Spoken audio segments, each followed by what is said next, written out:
This is my third take. I had a delivery guy come, and then my brother needed to be let in. I love living with my whole family still at 19. And apologies if the voice is a little muffled today. It was just Easter. I've eaten a lot of cream eggs, so my throat might be clogged. I did a survey for my players in D&D, and you might be thinking, what is the explanation for that? It's a bunch of questions on a survey. That's not fun. That's not D&D. What are you on about? I did this a few years ago. I put together a bunch of questions and I sent them off to my players and saw what they were going to say about them. And overall, the consensus was that it did help me. It did help me a little bit in terms of figuring out what I wanted to do in the future of my game, what changes I can make to accommodate my players. But first, I made the crucial mistake of a few years ago when I must have been 16, 17 when I did these surveys or whatever. I took it to heart. All of the criticism that they had that I asked for, I asked them to be ruthless.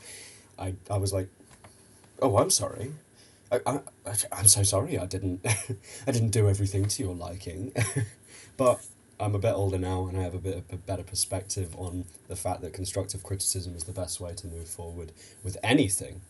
It tells you what you need to do, and to progress in whatever you're doing. And in this case, I'm dungeon mastering a game. I did my 20th session fairly recently, and I wanted to talk about what this survey actually did for me and how I'm applying it and moving forward. So let's get started, shall we? Use my new goddamn setup. Look at that. So I say setup, it's literally clicking a button on OBS and then, whoa, I have a browser. So I did a series of questions here. We're going to get to that one. I think I did about 10, not even that, maybe 9 or 10. And my 5 players have responded to this survey and they have let me know their thoughts. We're going to be going through each of these and I'm going to tell you how each of the questions has helped me adjust how my game works. Let's talk about the first one. Have you preferred the dungeon diving and combat aspects of the campaign so far, or the conversational and story heavy elements? So, 5 responses on here. By the way, I have used Google Forums. I imagine there might be a better platform out there, but this one's free, and I kind of use Docs for all of my D&D prep and slides for some of it as well. So I figured this was the best alternative to whatever else I could find. So, I have put... you're not going to be able to see the scales here, but 1 will usually mean no on here, and 5 will usually mean yes. In this case, 1 indicates that they have preferred dungeon diving and combat, and 5 indicates that they've preferred conversational and story heavy elements. And you'll notice it's perfectly even across the board. There are 2 people who lean towards conversational and story heavy aspects, and there are 2 that lean towards dungeon diving and combat, with 1 smack dab in the middle. This shows that basically I need to figure out the balance, and it needs to be pretty even. My players have overall decided that some of them prefer combat and dungeon crawling and the like, and others prefer, none of that. They prefer talking to people, adventuring, the whole lot. There's 3 pillars of adventuring that D&D talks about. There is exploration, conversation, and combat. They're kind of the 3 pillars that D&D 5e likes to work with. And this was my kind of version of seeing what my players lean towards the most. Turns out, some prefer some things, but it's entirely even. So I don't have to shift too much around. All I need to do is make sure that basically my players have the options to do either, fighting and dungeon crawling or, political intrigue, mystery solving, that kind of thing. And it's kind of up to them. The way I'm facilitating that in this game is that there are 2 cities. There is Mystair, which is a city on the surface. It's an elven city. It's massive. This is where their home base in. And underneath, there's another city called Arias, which is a mega dungeon. It doesn't function as a city. It is several floors and several levels of a dungeon. So all I need to pretty much do, because of this 50-50 that you see here, is make sure that either end is accessible, because each one deals with different pillars of adventuring. On the surface, you're not going to find as many dungeons, but below it is entirely a dungeon. So my main takeaway was I need to figure out how to make sure that they can go to either place without having to, you know, think too much about it other than what do we want to do today. Let's go on to the next one. Do you enjoy the vibe of Mystère? This was mostly just a check-in to make sure that people, you know, like my setting. Seems that people do. There's a bunch of fours and a bunch of fives. I imagine that it's not perfect for everyone. This is not an insanely well-developed setting yet. I have had 20 sessions to sit in it, and the equivalent of about 9 or 10 months of real-life time to build out the city. So therefore, I I understand some of the fours, there might be a few missing elements, and later on you'll find out that some people want to explore it more, meaning that these fours may not necessarily mean, oh, this city's shit, this setting's shit, but it might more so mean, I just want to do more in it and find out more about it, because the whole campaign is called Secrets of Mystère. There is more to uncover. This one was fairly easy. I don't think I have to change anything about the way I prep and the way I run games. This is going to be a lot longer of a conversation. Is the quest point system of progression satisfying? So, overall, there's a yes, but there's a couple in the middle, and I'll talk to you about the conversation that came afterwards. But first, what the hell is a quest point? I decided that I enjoyed XP, but no one else did, pretty much. They would much rather, get levels based on story-wise stuff. And ultimately, when you run a game that is so open-ended, it's really tough to balance random things when you don't exactly know what players' levels are going to be. So therefore, I did a compromise. Quest points. It is a system where each quest that they do will reward them with 1, 2, 3, 4, or 5 quest points, and each level will have a different threshold. Some levels, like level 5, level 7, level 8, those kinds of midpoint levels that you like being stuck at, they're going to have a higher score and a higher amount of quests to complete, so they can sit in those levels longer. But levels 4 and 6, for example, ones that are a bit more lame to get stuck at, they'll have slightly shorter durations. I think that keeps progression going, and it also incentivizes players to quest, not just kill. That's kind of the way I see things. As long as they solve the problem, they're going to get the quest point, which also helps with figuring out before, when I didn't really know how to reward XP outside of solving combat. So quest points kind of does that for me, in a way. That's my current system in this game. Now you'll notice again, most people love it. A couple were entirely on the fence and in the middle. And I want to talk to you about the conversation that happened afterwards. I asked why. There were a couple people in the middle, they weren't sure. And they were mainly saying that because they just thought it was too slow. They just thought the progression system wasn't giving them what they wanted fast enough. I'd talked to them about it before. I like a slow burn game. I like a game that takes longer. Currently, they are level 4. They started the campaign at level 3, and there have been 20 sessions. Some people might find that, whoa, that's slow, and some people might be like, you critical role does it in double the time. There's differences between every single game. I was aiming for a longer one. I like a longer, drawn-out story, but it seems that some people in this group don't with this little 2 here. So I came up with a compromise. People suggested I dial back the quest points a lot, but because some people love it, I dialed them back a little.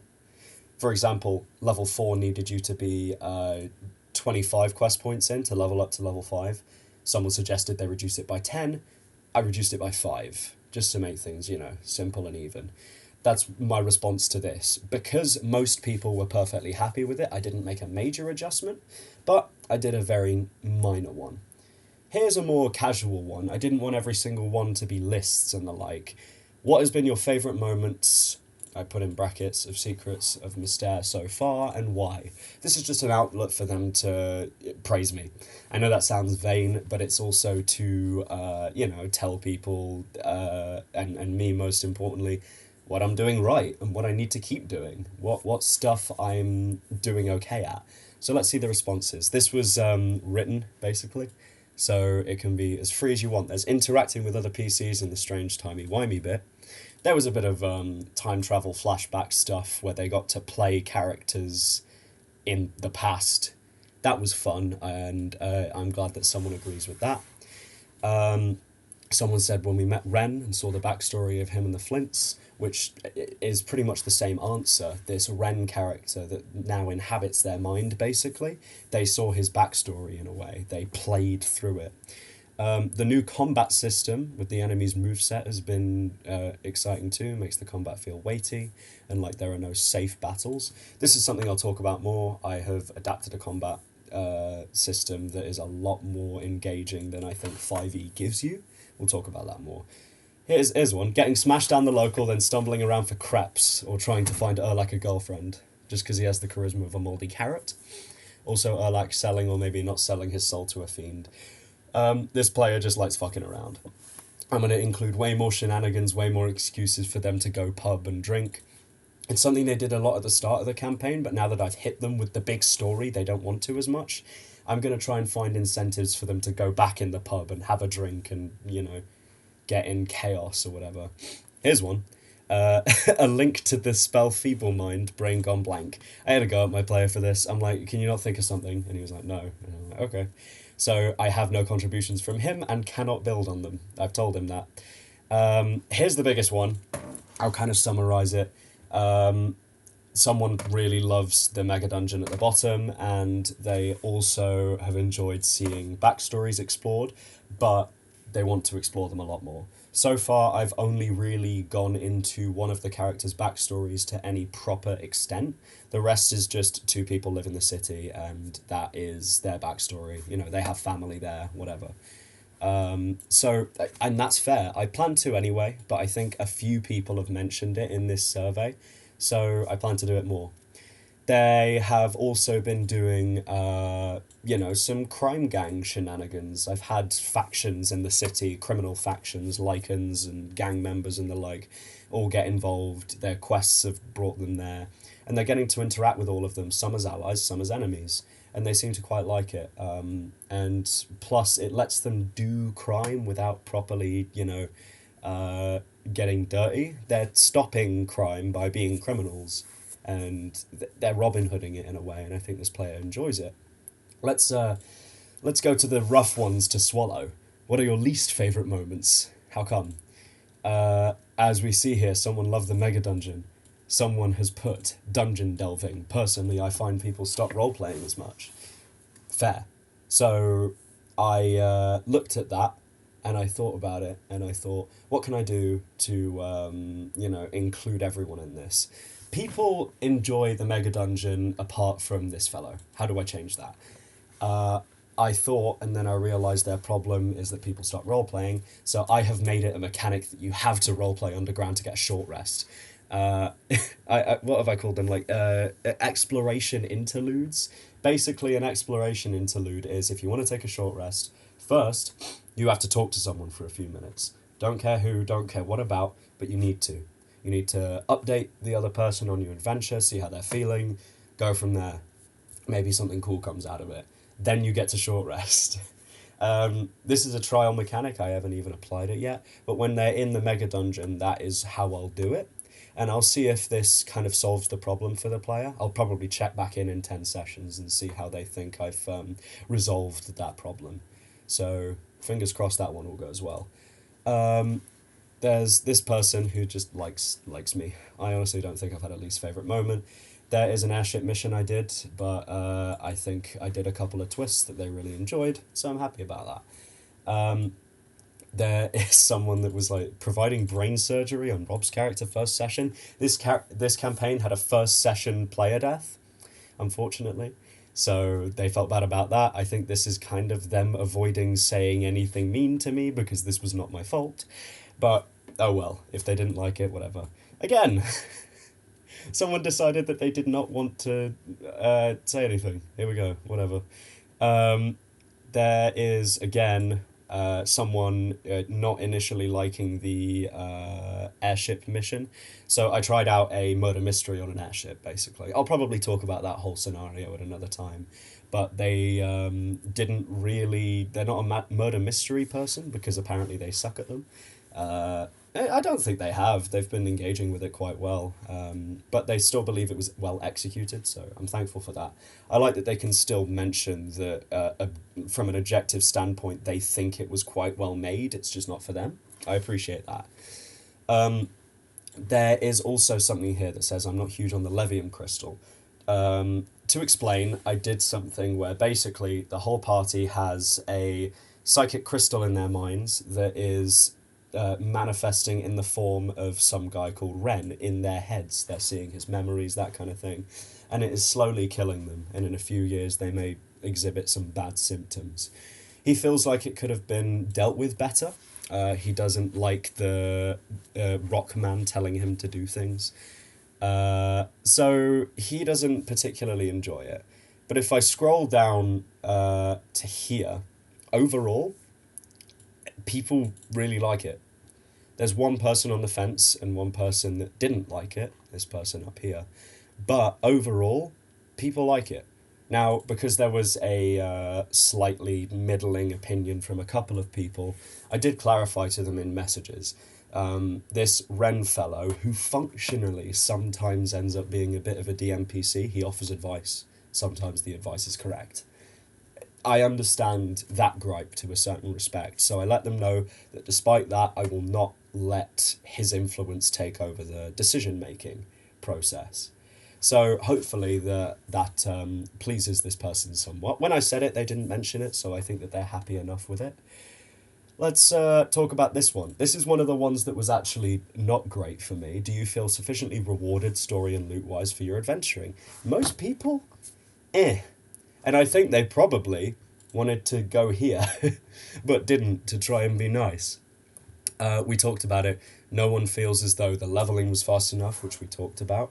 But then also, I think people haven't gotten enough loot, which I completely agree with. That was something in this that I specifically put there, knowing that I don't. It's been a very loot back campaign for a good enough reason. They're a band of, roaming adventurers that are actually outlaws. What they're doing is illegal in this city, whatever. So I understand. And that's why I have decided, I let them know in a message. I did a whole summary message, but one of the main things was more loot. All of the quest points that they get now innately come with gold. It doesn't matter where from, they're just going to get it. They're guilds that they're members of that will slowly progress. They will send over items and gold to help with missions rather than just, you get a rank, good job. And then I've also let them know that they're going to encounter more loot on the way. None of them have yet to get a magic weapon apart from one person, and that is a temporary gift. So I understand, and that's a change that I fully plan to make. They've already got some nice treasures on the way. Let's just say that. So this is one we've already talked about. I put, tell me anything you want to see more or less of in this campaign. This was a very vague one that I just threw at them if they had something they wanted to air out and just mention anonymously. Despite anonymously, I could kind of tell who was what. Some of them mentioned their characters, so I could tell. Once again, someone said more PC backstory elements. Someone wants to find out about another character's backstory because they did a really good job with it, and I think it's quite interesting to everyone. Someone wants quest rewards. At this point, you're noticing, even with less than 10 questions, there are repeated answers here. People want more loot, that kind of thing. Someone wants PC backstories explored. So you really don't need to make some long 20-question list. Someone wants to explore the city more and find out about this strange creature that I've been kind of foreshadowing. There's a few types of creatures that are levium, which is the same material that's in their brain. It's going to be fun to interact with. Someone wants money, magic items, and mega dungeons. And yeah, my friend put more big dungeon and big booba lady. There is no big booba lady in the game. I don't know what they were on about here. I asked them and they didn't even know. But again, yeah, personal backstories. So, people want to expand their backstories, they want to talk about them, they want to learn them, which is something that will of course come in due time, but again, that comes with the nature of me wanting to do a slow burn. My last question was, are you having fun? Yes, everyone's having fun. I I did see this though. I saw this 4 out of 5 and I was like, this is entirely unacceptable. I messaged them we're gonna get that to 100%. I'm gonna make sure of it. But on the next survey, everyone's gonna put 5 out of 5. I promise. That wasn't even a threat. That was just I'm just gonna work harder to make sure that everyone enjoys. So, From there, I did a message telling them what I was going to do in response to what they've told me and what I've decided not to change. So far, based on the messages, everyone seems to be approving my decisions, and hopefully they're going to be looking forward to my games more. I want to tailor my game to them, while of course keeping my own happiness about it, which is why there's some things I haven't fully compromised on. The quest points haven't been reduced severely, just enough where they might get their rewards a little quicker, that kind of thing, because I still want this story to span 100 sessions at least. So, has this helped you?